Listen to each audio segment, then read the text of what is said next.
గురు శిష్యుల గురించి యథార్థ సంబంధం గురించి మీతో నేను మాట్లాడబోతున్నాను.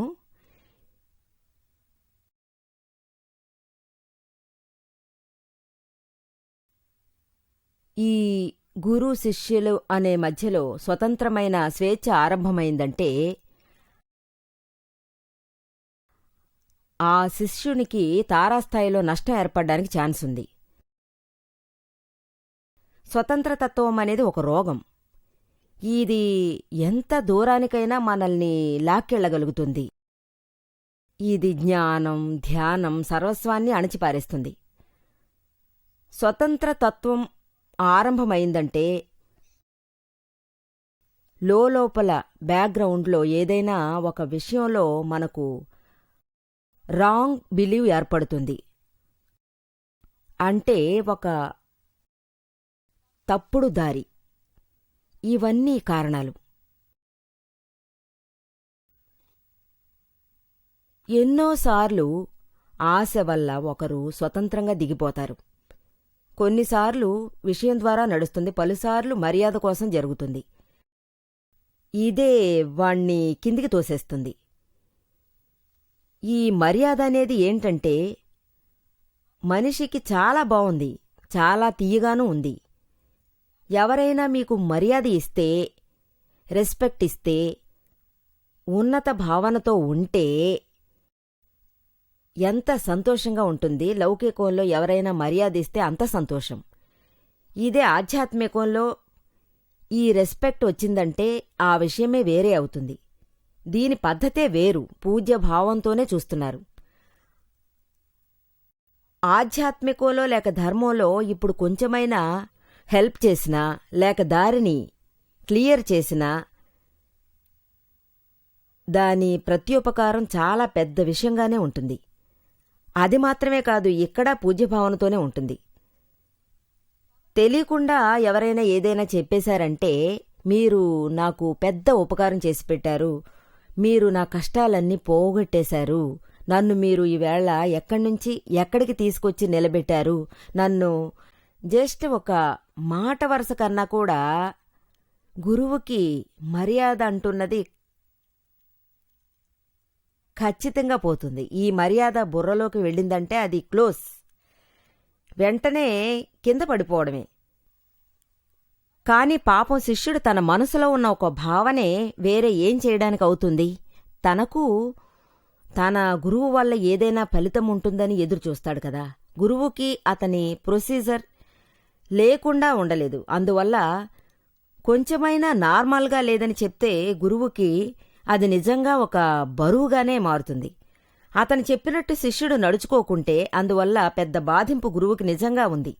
వెంటనే నేను ఒక మనిషినయ్యాను, నాకు అర్హత అనేది వచ్చేసింది, నేను ఒక పెద్ద మహానుభావుణ్ణయ్యాను, పెద్ద ఉన్నత స్థానానికి నేను వెళ్ళిపోయాను. వెంటనే అతను కింద పడిపోతాడు. ఏమంటే భక్తులందరూ దీన్నే కదా చేసుకుంటున్నారు.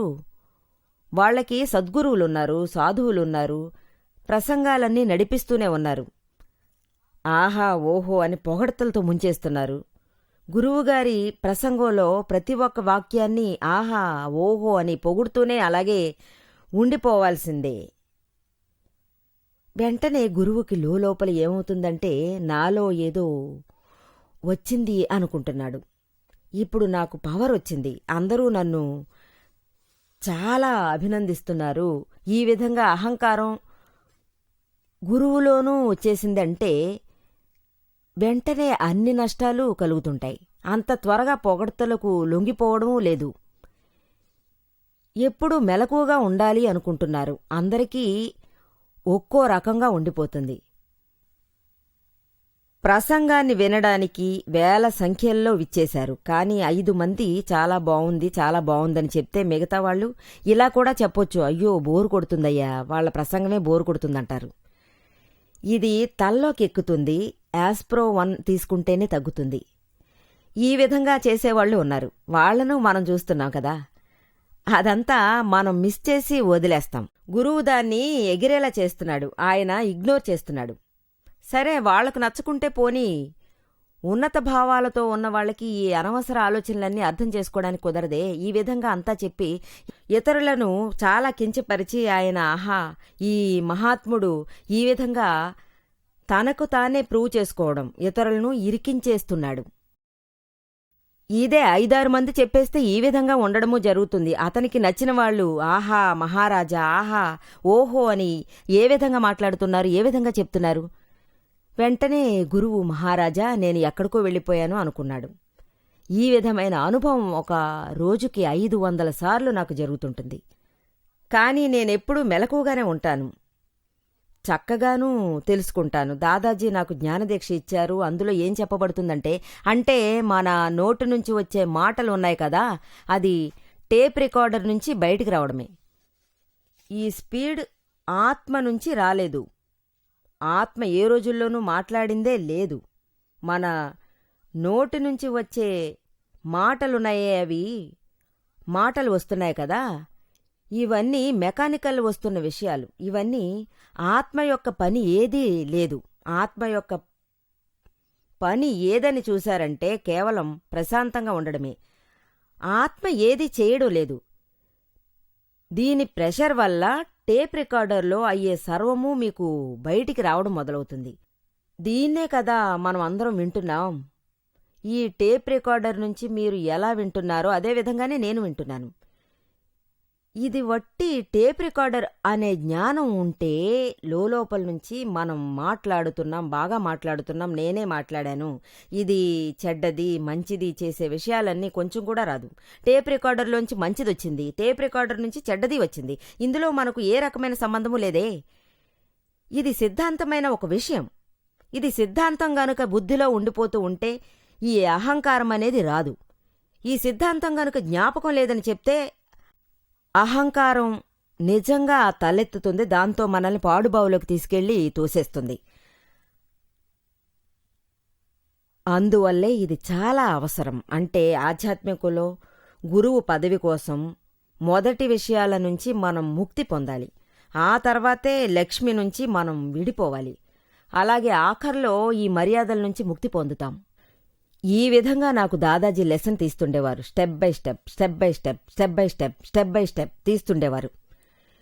నేను ఆయన్ని మీట్ చేసేటప్పుడు నాకు ఒక 23 ఏళ్లు మాత్రమే ఉండేది. మెడికల్ ఫైనల్ ఇయర్ చదువుతున్నాను. అప్పుడే నాకు ఈ విషయం కన్నా లోకంలో వేరే ఏం కావాలని అనిపించేసేది. వేరే ఏమీ వద్దు, మోక్షం మాత్రమే నాకు కావాలి, మీకు నేను సేవ చెయ్యాలి, మీ కాళ్ల దగ్గరుండి మీకు నేను సేవ చెయ్యాలి, ఈ భావన మనసులోకొచ్చింది. అప్పుడే ఆయన స్వీకరిస్తానన్నారు. ఆ తర్వాత రెండోసారి వచ్చింది. లౌకికంలో ఏ ఒక్క విషయం పట్టుదల సాధించదు. లక్ష్మీ లాంటి వాళ్ల అవసరమే ఉండదు. ఏదేది ఎప్పుడెప్పుడు వస్తుందో అదంతా వస్తూ ఉండని, సర్వము సృష్టికర్త చేతిలోనే కదా ఉంది. మా నాన్న ఆ కాలంలోనే ఒక మల్టీ మిలీనియన్. నాకు చేరాల్సిన డబ్బు నా చిన్న వయసులోనే నాకు వస్తూ ఉండేది. ఇప్పుడు అది వస్తూనే ఉంది. ఆ డబ్బు పెరిగిపోతూనే ఉంది. ఈ మ్యాటర్ అంతా కూడా నా బుద్ధికి కొంచెం కూడా ఎక్కనే లేదు. అప్పుడే నేను న్యాచురల్గా 2 నాళ్ల దాకా ఉన్నాను. నెక్స్ట్ మూడోది మర్యాద అనేది. ఆయన చెప్పింది ఇదే. ఈ విషయం కూడా చాలా అవసరం. నీకు హీట్ ట్రీట్మెంట్ ఇవ్వబోతున్నానని చెప్పి వార్నాక్ ఆయన నన్ను తీసుకుని వెళ్లారు. అక్కడికి తీసుకెళ్లి ఏమేమో చెప్పారు. నీకు ఏం తెలుసు, నీకు నేను ఏమీ తీసుకురాలేదే, నిన్ను ఎవరైనా డాక్టర్ చేశారా, నిన్ను వచ్చి ఎలా చదువుకోనిచ్చారు, ఈయన అందరి ముందు అవమానపరిచారు. ఆ సమయంలో నేను మెలకుగా ఉండాలి. లేదంటే నేను ఒక శుద్ధాత్మను కదా, ఈ అంతరాత్మలో ఒక స్పందన కలుగుతుందే, ఇది ఎవరికి కలుగుతుంది, అహంకారానికే కదా ఉంటుంది అని నాకు తెలిసొచ్చింది. నాకేమీ కాలేదు. దేన్ని నేను వదలాలనుకున్నానో అది ఆ జ్ఞాని కరుణించి ఇది విడిపిస్తున్నారు. లోపల అంతవరకు నాకు సంతోషం అనేది ఉంటుంది. నా అహంకారం పోవడానికైనా, ఆశలు రాకుండా ఉండడానికి నాకు పెద్ద ఉపకారం చేసి పెట్టారు. ఇది నేను కావాలనే తెలిసే చేశాను. ఎవరైనా ఆయన్ని చూసి నిర్మా ఎందుకు ఇలా చేసింది, అలా చేసింది, లేక తప్పుగా ఎవరైనా నిర్మా గురించి మాట్లాడితే ఆయన ఒక మాట కంటే ఎక్కువ మాట్లాడినెవరు. ఎందుకంటే అదే అతని తత్వంగా ఉంటుంది. అహంకారం ఎక్కించి ఆ తర్వాత అది కిందికి దించేసి ఆ తర్వాత లేకుండా చేయడం, మళ్ళీ ఏది పైకొచ్చిందంటే అది కర్తవ్యమనే విధంగా ఆయన చేస్తున్నారు.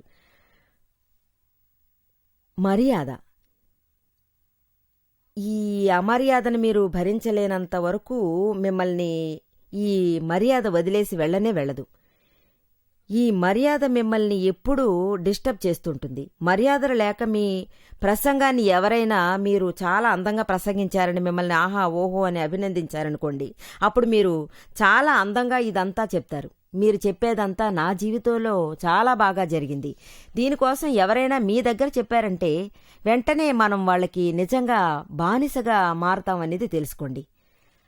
మనకు వాళ్ల మీద చాలా ఒక ప్రేమ అనేది వస్తుంది.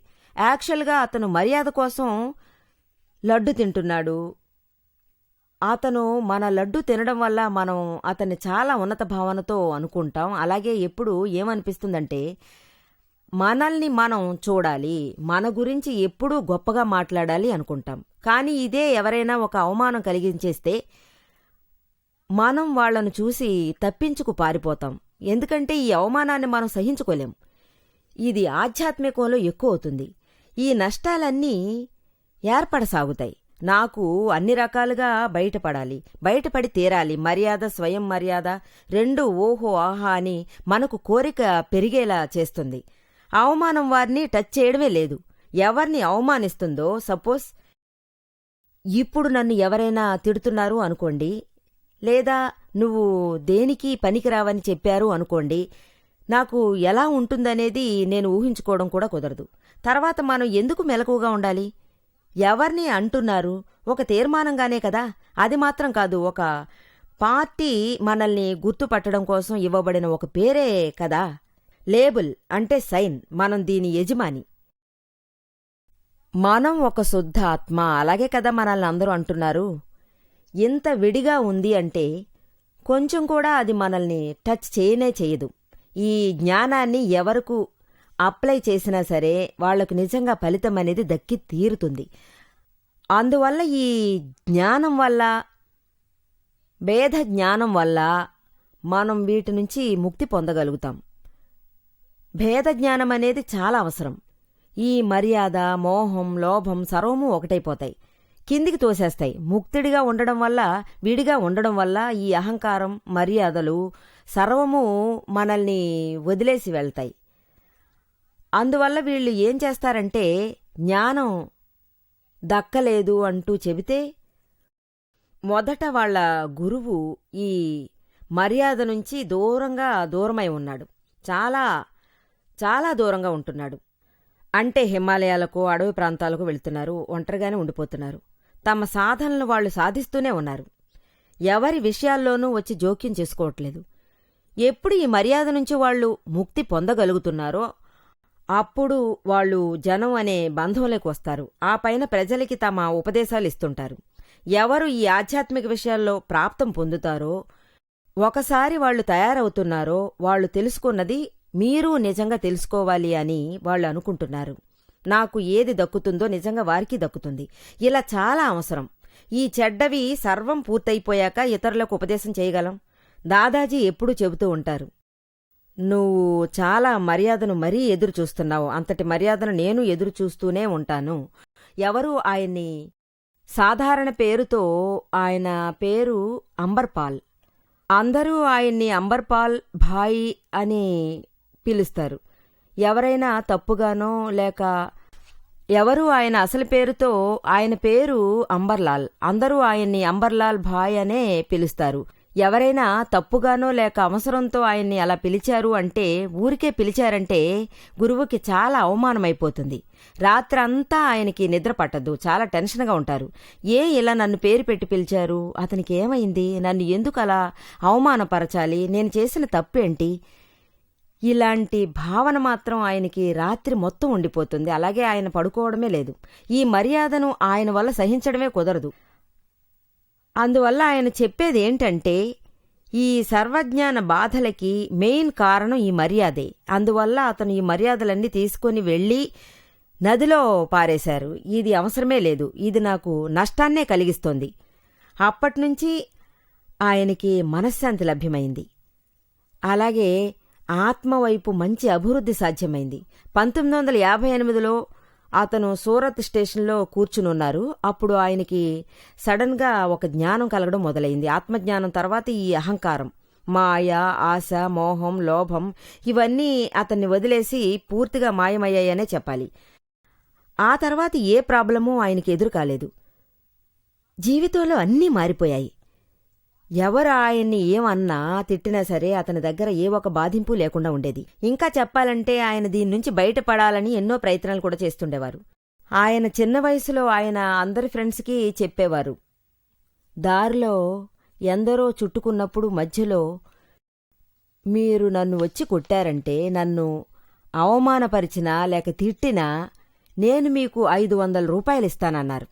ఆ రోజుల్లో ఈ 500 50,000కు సమం. ఈ రకంగా ఆయన అందరికీ మాటిమాటికి ఛాలెంజ్ చేస్తుండేవారు. కాని ఆ విధంగా ఎవరైనా చేస్తారా చెప్పండి? అందరూ మిమ్మల్ని కొట్టి మేము ఎక్కడికెళ్లాలనే అడుగుతారు. కాని ఈయన అన్నింటికీ తయారుగా సిద్ధపడిపోయారు. ఎందుకంటే ఆయన మర్యాద నుంచి విడిపోవాలని అనుకున్నారు. మర్యాద నుంచి ఎప్పుడు విడిపోవడానికి అవుతుంది అంటే వాళ్ళు వచ్చి అవమానాన్ని సహించుకునే శక్తి వచ్చినప్పుడే కదా అది అవుతుంది. అవమానం నుంచి మీరు తప్పించుకోవాలి అంటే మీరు మర్యాద నుంచి విడిపోవడమే కుదరదే. అవమానం చేసి డైలీ ఎవరూ రాబోయేది లేదు, ఎవరూ మిమ్మల్ని అవమానించబోయేది లేదు.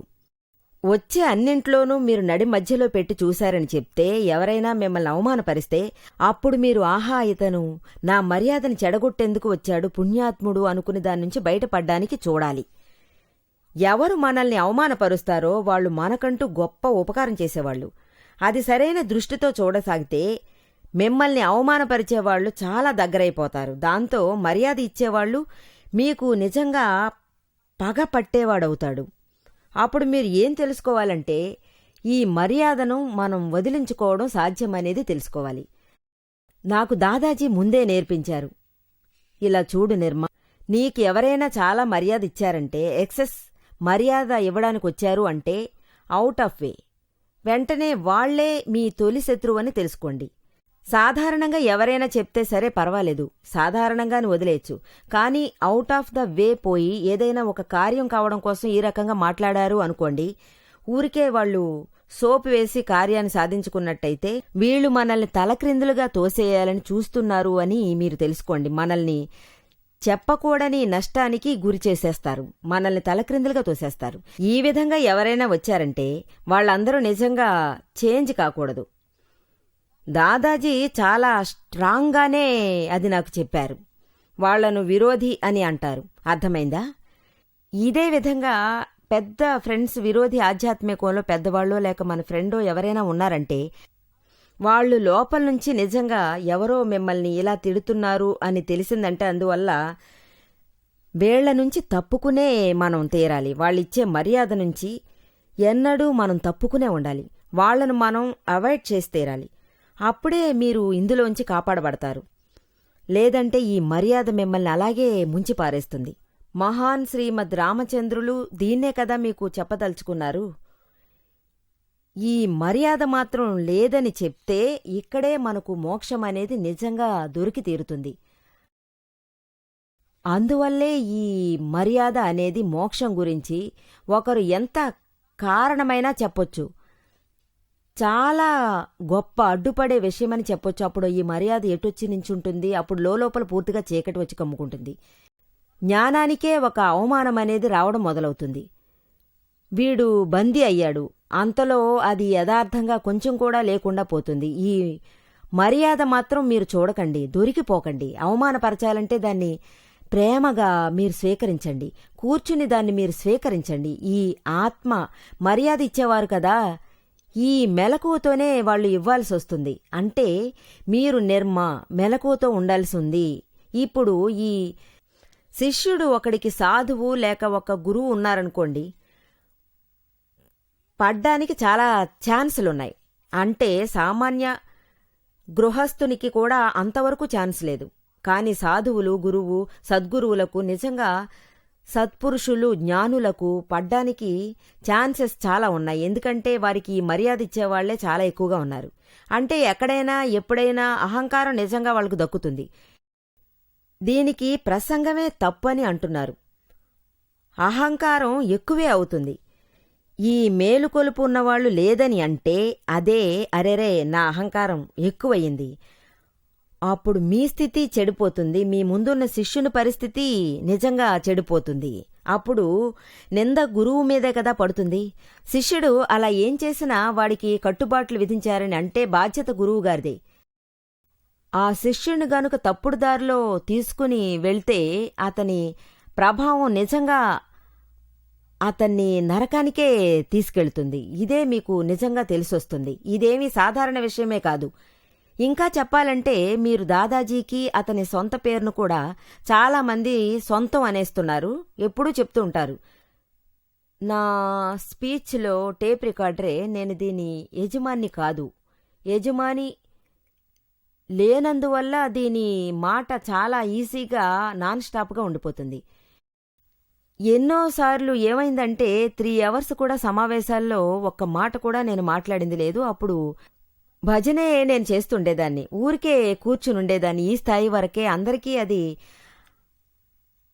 ఆయన ఆశీర్వాదం చేస్తూ ఉంటారు. ఆ సత్సంగాల్లో ఎవరైనా దాదాజీ దగ్గరకొచ్చి, దాదాజీ నాకు మీరు ఒకసారి మీరు మాట్లాడారు అంటే వెంటనే సాధారణంగా అంటారు, ఈవేళ టేప్ రికార్డర్ గొంతే విప్పలేదని అంటారు. ఇది శబ్దం చేసినా ఏ ఒక్క డిఫరెన్సు లేదు, శబ్దం చేయకపోయినా ఏ ఒక్క డిఫరెన్సు ఉండదు. అంత భావన ఉన్నవారు. ఎవరైనా వచ్చి అతనితో ఈరోజు మీరు బాగా మాట్లాడారని చెప్తే చాలా అతను సంతోషపడతారు. ఆంతర్యంలో మర్యాద, గర్వం అనేవే ఆయనకి నిజంగా లేవు. అది మిమ్మల్ని ఆత్మలోనే ఉంచనీయదు. ఇందులోంచి బయటికి తీసుకొస్తే మళ్లీ లౌకికంలో అది తీసుకెళ్లి తోసేస్తుంది. కోపం, మర్యాద, మోహం, లోభాలన్నీ. ఇది మట్టుకు సర్వమూ మీకు అతి గొప్ప విరోధులుగానే ఉంటారు. మన ఆత్మకి ఇది చాలా తగని ఒక క్రియగా ఉండిపోతుంది. అక్కడ మీరు నిజంగా ఉండిపోతే ఆయనే మీకు నిజమైన గురువుగా ఉన్నారు. ఇవన్నీ అతీతంగా ఉన్నాయి. మీరు అతనికి ఎంత మర్యాద ఇచ్చి డబ్బు ఇవ్వండి, లక్ష్మి ఇవ్వండి, కానీ ఆయనకి ఇందులో ఏది నిజంగా కొంచెం కూడా శ్రద్ధ అనేదే ఉండదు. ఆయనకి ఆత్మ, దేశక్షేమం ఇవన్నీ తప్ప వేరే ఎందులోనూ ఇంట్రెస్ట్ ఉండేది కాదు. ఇందులోంచి ఆయన దూరంగానే ఉంటారు. చాలా ప్యూర్గా ఉంటారు. ప్యూర్ అనేది ఆయనకి లక్ష్మి కన్నా ప్యూర్, మర్యాద కన్నా ప్యూర్. ఈ విధంగా జ్ఞానుల్ని నిజంగా జ్ఞానులుగానే కదా ఉంటారు. ఆశ్చర్యపడేవాళ్ళు ఈ రకం జ్ఞానులే. అది తప్ప సాధువులు, సద్గురువులు వీళ్ళందరికీ ఇది నిజంగా కుదరదు. ఎక్కడైనా లేదు. వీళ్ళు మర్యాదలో నసపెడతారు.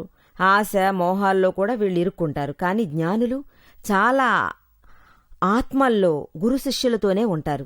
వాళ్ళు వీళ్ల అభివృద్ధికి అన్నిటికీ వాళ్ళు నేర్పిస్తారు. ఎంత మెలకుగా ఉండాలో వాళ్ళు అన్నింట్లోనూ ఈ కోపం, మర్యాద, మోహం ఇవన్నింట్లోనూ ఇగ్నోర్ కావడమే లేదు. ఈ విధమైన జ్ఞాని కుదిరితే మనకు సర్వమూ నిజంగా చక్కగానే కుదురుతాయి. ఆయన దగ్గర నుంచి నాకు ఇదే ప్రాప్తమైంది. నా భావన ఏంటంటే అందరూ దీన్ని ప్రాప్తం పొందాలనేదే. జై సచ్చిదానంద.